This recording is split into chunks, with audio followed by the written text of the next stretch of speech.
오늘 이 말씀을 가지고 기도라는 제목으로 은혜를 나누고자 합니다. 우리 기도 많이 하시죠? 기도하시면은, 기도하실 때 보면은, 뭐를 놓고 기도합니까? 내가 어떨 때 기도합니까? 많은 사람들이, 기도를 항상 하시는데, 내가 원하던 기도가 있어요. 내가 뭘 원해서 기도했는데 그 뜻이 이루어지면은, 할렐루야 하면서 막 은혜 받았다고 난리예요. 왜? 내 기도 응답되어야 됐다고. 근데 어떤 기도는 아무리 해도 응답보다도 아예 하나님이 안 계시는 것처럼 그런 기도도 있다는 거예요. 그러면은 나와 여러분들은 어떤 기도가 이루어졌습니까? 응답되어지지 않는 기도였었나요? 아니면은 기도만 하면 그대로 착착착착 되었나요? 우리는 기도를 해 보시면은 어떨 때 기도하는가 봅니다. 내가 편해요. 내 사업이 잘 돼요. 내가 뭐든지 하면은 착착착 됩니다. 그러면 하나님께 하나님 감사합니다 하고 기도를 매일 잘할 것 같죠? 안 해요, 그럼. 왜? 잘 되는데 뭐. 우리는 무소식이 희소식이라는 말이 있어요. 아들이 멀리 나가서 삽니다. 사는데 아버지는 항상 이 녀석이 어떻게 사는가 하고 궁금해해요. 그런데 절대 전화 안 옵니다. 왜? 지가 편하니까. 그런데 어느 날 전화 와가지고 엄마 아빠 다 죽게 생겼어요. 전화 와 징징으로. 그 왜? 카드가 막혔다는 거지. 뭐가 부족하다는 거야. 달라고 전화 오는 거예요. 그러면은 아버지 엄마는 어떻게 하시나요? 이 녀석이 평소에 전화 한 번 안 하다가 꼭 집 필요할 때 전화하지 이러면서 그걸 들어주나요? 안 들어요? 들어주시죠. 잔소리하면서. 우리 기도가 그렇다는 거예요. 우리가 평안하고 우리가 살기 그냥 희낙낙할 때는 하나님 잠깐 계세요. 내가 이게 지금 즐거운 일이 있어요. 하나님 잠깐만요. 내 이 게임하고요. 하나님 잠깐만요. 내 사업하고요. 내 돈 벌어야 되니까. 내가 평안할 때는 절대 기도하지 않습니다. 기도해도 형식적이에요. 하나님 아시죠? 끝. 하나님 나 아직 살아있어요. 끝. 그런데 언젠가 기도하냐?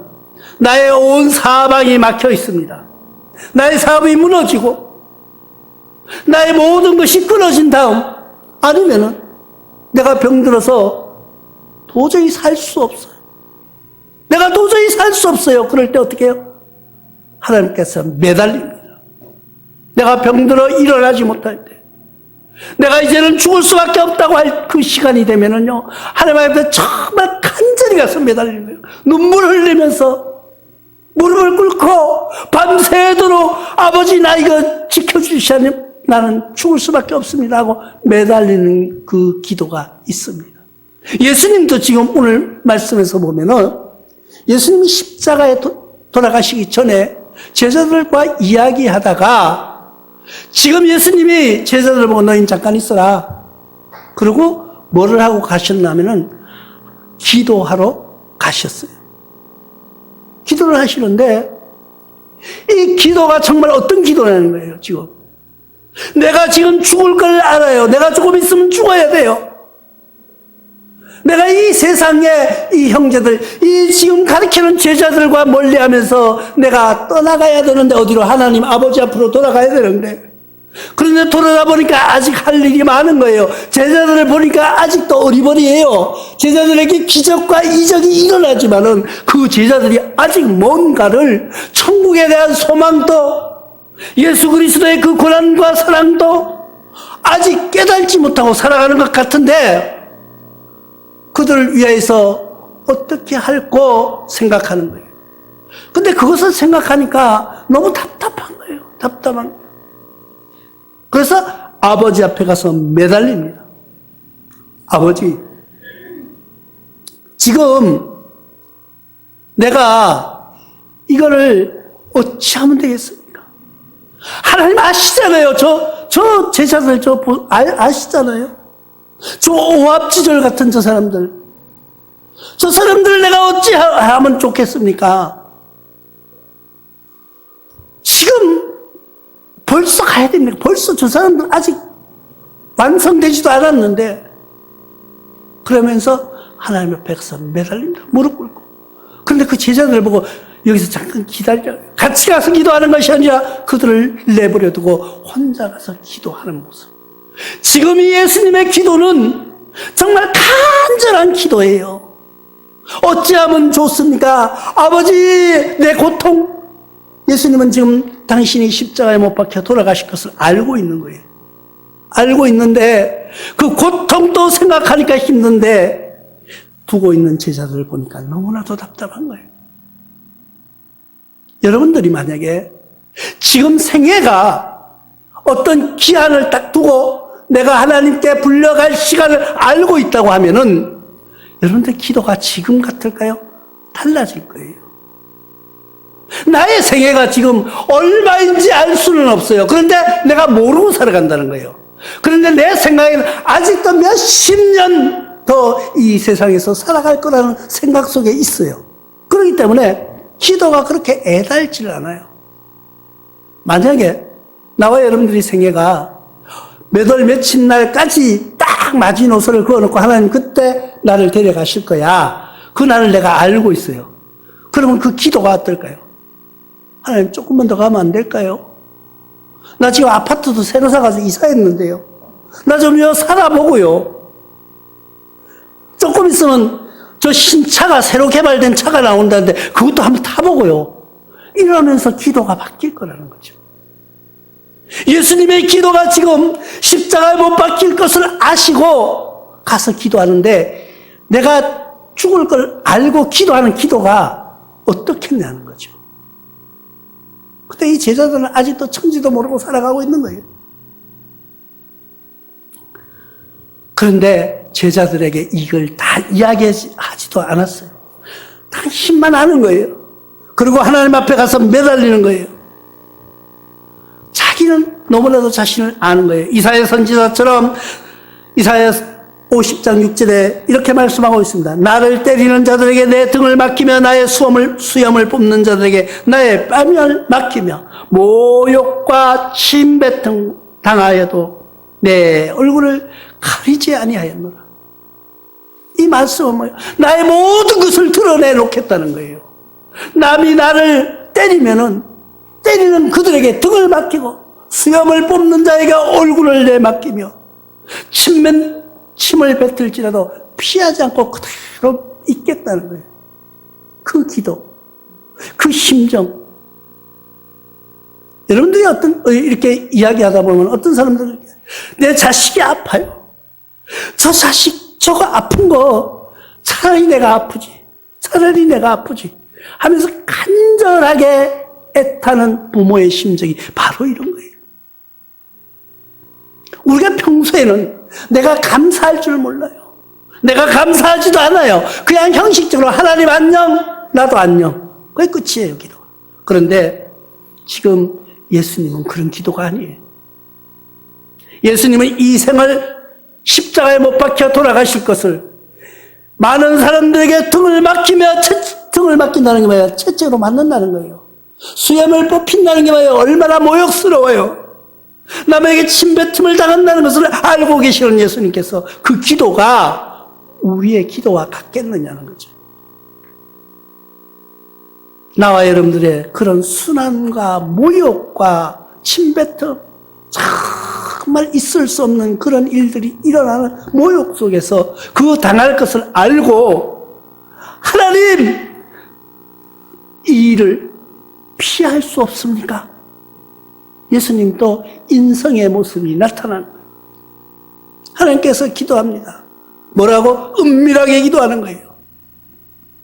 나의 모든 것을 아시는 하나님 앞에 다 드러내놓고 기도하는 거예요. 이것이 기도예요. 나와 여러분들이 만나서 우리가 함께 기도합시다 하면 기도하는 거예요. 기도하는데 기도하면서 내가 소리를 크게 내면은 옆 사람이 들을까봐 아유, 내가 이런 기도하면 부끄러워서 어떡하지? 그건 기도가 아니에요. 하나님 앞에 부르짖는 기도는요, 누가 듣든지 안 듣든지 하나님이 알고 계시는데 하나님과 나와의 1대1의 대화인데 내가 부끄러운 게 두려워서 이야기 못하나요? 내 자식이 죽어가는데 내 자식을 살려달라고 매달리는 의사 앞에 있는 부모의 입장에서 부끄럽나요?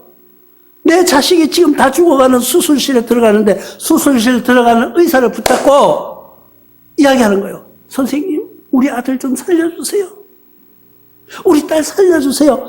하면서 매달리는 그 엄마의, 그 아버지의 심정이 많은 사람들이 보이나요? 아무도 안 보여요. 누구만 보여? 의사만 보이는 거예요. 우리의 기도는 바로 그런 것이 되어야 된다는 거예요. 예수님의 기도가 바로 오늘의 기도가 그런 거예요. 예수님은 지금 십자가에 못 박히실 것을 아시고 많은 군중들을 물러가게 했습니다. 나는 기도하러 가겠다. 근데 제자들이 따라온 거예요. 따라오니까 너희는 여기서 기다려. 그리고 은밀한 기도를 시작하니 하나님과 1대1의 대화를 시작하신 거예요. 우리의 기도는 바로 하나님과 나와의 1대1의 기도예요. 우리가 군중으로 모여서 많은 집단이 모여서 함께 통성으로 기도한다고 할지라도 그 기도는 옆 사람을 향하여서 하는 기도가 아니라 하나님과의 나와의 대화라는 거예요. 그렇기 때문에 우리는 부끄러운 게 아니에요. 우리는 하나님께만 드려지는 은밀한 기도임을 깨달아야 됩니다. 그 은밀한 기도 중에서 나의 모든 것을 주님 앞에 내어놓는 거예요. 하나님께 기도는 누구에게 들으라고 누구에게 보여주려고 그렇게 하는 것이 아니에요. 하나님 앞에 하는 기도를 나의 은밀한 모든 죄를 드러내놓고 하나님 이건 용서해 주시옵소서. 용서해 주시옵소서. 나를 구원시켜 주시옵소서 하는 기도예요. 예수님은 자기의 모든 것을 내놓고 은밀한 기도합니다. 지금 우리가 인간적으로 한번 상상해 보자고요. 예수님이 그 당시에 모든 기적과 이적을 행하면서 죽은 자도 살리는 기적이 일어났어요. 병든 자도 손만 얹으면 기도하기 전에 다 나아버린 거예요. 대단한, 지금으로 말하면 인기 짱이에요. 그런 예수님이 이제 침뱉음을 당하면서 수염을 뽑히면서 등을 맞으면서 십자가에 못 박혀 돌아가실 것을 아시는 예수님이 많은 사람들에게 공개하지 않고 하나님께 기도하는 거예요. 하나님께 뭐라고? 아버지, 이 잔을 꼭 내가 마셔야 됩니까? 이 잔이 피할 수 있으면 안 됩니까? 하고 기도하는 거예요. 그것이 은밀한 기도예요. 왜? 내가 그래도 많은 사람들에게는 사람의 영웅으로도 받들어졌는데 구세주로도 알려지고 있는데 나를 비참하게 사람들에게 모욕 속에 나를 죽게 하는 것 얼마나 창피한 일이에요. 그러니까 예수님도 인성으로 하나님께 기도하는 거예요. 하나님, 아버지 내가 꼭 이렇게 죽어야 됩니까? 나를 다르게 좀 멋있게 죽게 하면 안 됩니까? 하고 매달리는 거예요. 하나님께 매달리는 거예요. 그러고 나중에 뭐라고 합니까? 그러나 내 뜻은 그런데 아버지의 뜻대로 하시옵소서 하고 고백하는 거예요. 그것이 온전한 기도인 것입니다. 근데 어째 했을까요? 기도 제목이 달라집니다. 마가복음 1장 35절에는 새벽 아직 밝기 전에 예수께서 일어나 나가 한적한 곳으로 가서 거기서 기도하시더니 아침 새벽에 기도했다는 거예요. 아침 일찍이 기도했다는 거예요. 또 마가복음 6장 46절로 47절에는 이렇게 말씀합니다. 무리를 작별하신 후에 기도하러 산으로 가시니라. 저물매 배가 바다 가운데 있고 예수님께서는 홀로 무태에 계시다가 이 말에 날이 저물어 저녁에 기도하셨다는 거예요. 아침과 저녁에 기도하셨어요. 누가복음 6장 12절에는 또 이렇게 말씀하십니다. 그때 예수께서 기도하시러 산에 가사 밤이 새도록 하나님께 기도하시고, 이건 뭐예요? 밤이 새도록 했다는 건 철야했다는 거예요. 그럼 우리 기도 시간이 언제라는 거예요? 아침 새벽 미명의 시간부터 저녁의 황혼이 지는 저녁 시간, 밤새도록 하는 철야 기도가 우리에게 있어야 된다는 거예요. 근데 우리 기도가 점점 사라지기 시작합니다. 철야 기도하는 교회는 거의 없고요. 철야 기도가 없어졌어요. 철야 기도가 없어지더니 저녁 기도도 없어졌어요. 서서히 저녁 기도가 없어졌어요. 저녁 예배가 없어진 거예요. 주일날 오전 저녁 예배를 드려야 되는데 주일날도 안 드리는 거예요. 그럼 어떻게 하냐? 그 두 번은 드려야 되지 않냐? 일주일에 한 번 드리면 되겠냐? 그러니까. 그럼 좋다. 다 모여 이래가지고 오전에 11시에 예배 드리자! 예배 드리고 밥 먹자! 밥 먹고 야야 가지 말고 조금 앉아있어. 커피 한잔하고 예배 드리고 가. 그래가지고 또 뭐 1시에 드리는 데도 있고 2시에 드리고 예배 드리고 야 다 됐어. 이제 땜빵 하듯이. 그리고 그냥 다 헤어져. 그리고 뭐 하세요? 그리고 뭐 하시냐고요? 나는 그럴 때 정말 가슴이 아파요. 왜? 저녁 예배가 살아나야지 회복됩니다. 철야 예배가 살아나야 됩니다. 기도회가 기도를 안 하는 거예요.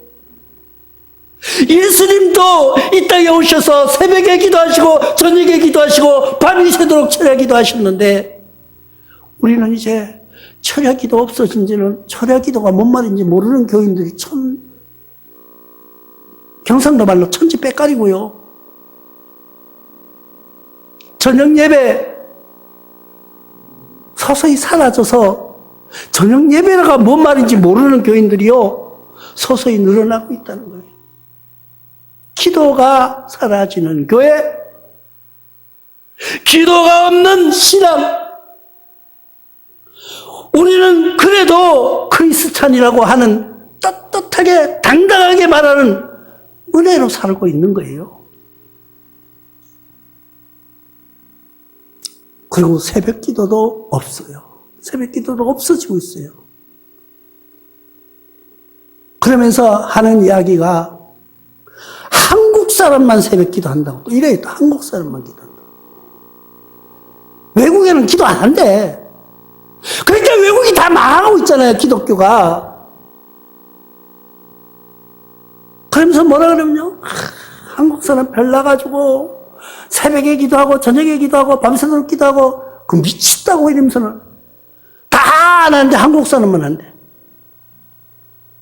뭘 한국 사람만 해요? 예수님이 하셨는데.